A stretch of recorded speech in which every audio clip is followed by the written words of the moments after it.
Thanks very much. As co-chair for Save Ontario's Science Centre, thank you for the opportunity to address Executive Committee. Thank you as well to staff for the report. Save OSC is a nonpartisan grassroots group dedicated to renewing, restoring, and reinvesting in the Ontario Science Centre on Don Mills Road for all Ontarians to enjoy. As a result of Save OSC's efforts and initiatives, Ontarians are writing to Premier Ford in record numbers for the Ontario government to reverse its decision to close the Ontario Science Centre.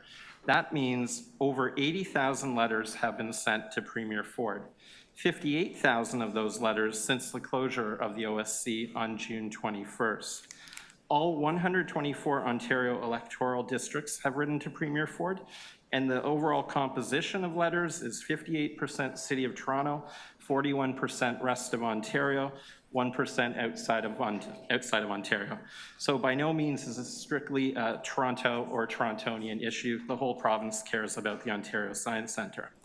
Save OSC believes the Ontario government, through Infrastructure Ontario, purposely and willfully neglected the routine maintenance of the OSC for a period of many years to force a crisis.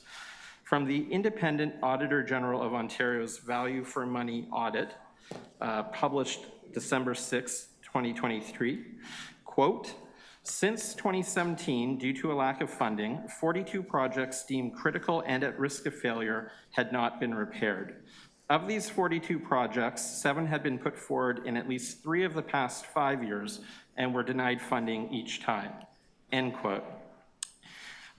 Based upon the Auditor General report of December 6, 2023, the Ontario government's business case to relocate the OSC to a smaller site with 18% less exhibition space and fewer attractions appears to be unreliable.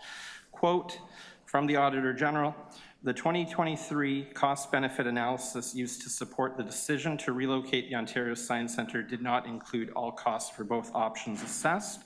Ontario Science Centre relocation decision-making was based on incomplete information and excluded input from important stakeholders, end quote. Yeah, it's Save OSC's position that the City of Toronto should set aside the province's business case. Moving on to a related issue, which Elsa covered, no independent professional report required or recommended the immediate closure of the OSC, not the Pynchon report in spring 2022, not RIMKIS just last month, and not VBNS structural engineers just last week. In fact, the reports that Infrastructure Ontario commissioned all tell the same story. Whether it is the roof or the boiler or another component, the OSC is safe to reopen today. Repairs can be fully and safely addressed according to a 20-year schedule.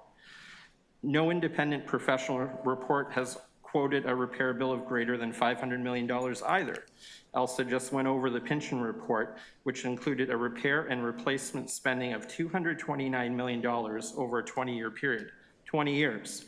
Infrastructure Ontario's relocation business case, publicly released on November 29th of last year, revealed that significant and multiple gross-up factors were applied by Infrastructure Ontario to the original cost estimates provided by independent professional experts. It is Save OSC's position that the Ontario government intends to demolish the OSC on Don Mills Road. They intend to demolish a heritage building. That being said, Infrastructure Ontario's own estimate of greater than $500 million, we believe, is meant to dampen public support and scare away offers of financial support, whether public or private. Further, the temporary OSC RFP demonstrates the Ontario government, at least to us, is not committed to the Ontario Science Centre concept overall. The OSC on Don Mills Road has 160,000 square feet of dedicated exhibition space.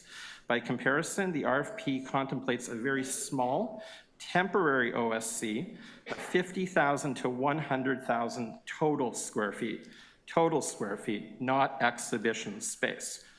Given that independent professional experts agree that closing the OSC on Don Mills Road was not required, an 18-month gap with no temporary OSC to open until January 2026 at the earliest is unnecessary. And as you've heard multiple times, many people believe building C at the existing Science Centre is the best option. Further, the RFP for the temporary OSC provides for a series of one-year lease extensions, strongly suggesting the Ontario Place relocation will not open until well into the 2030s. The Ontario Science Centre, its institutional knowledge, its employees, its legacy will not survive the closure. I know I'm running out of time. I'll try to wrap up. There are successful operating model alternatives available. We can look to the AGO, we can look to the ROM, we can look to the Montreal Science Centre, which is run by the Canada Lands Company, a federal crown corporation. In Vancouver, Science World is run by a not-for-profit organization and just got a great amount of provincial and federal funding to repair its own roof, HVAC, and IMAX theater. So really what I do want to leave it with is that Save OC is not asking for the city to commit any money today. What we are really asking on behalf of the 80,000 signatures is for the city to be a friend to the Ontario Science Centre at a critical moment in time when the OSC needs influential friends to survive.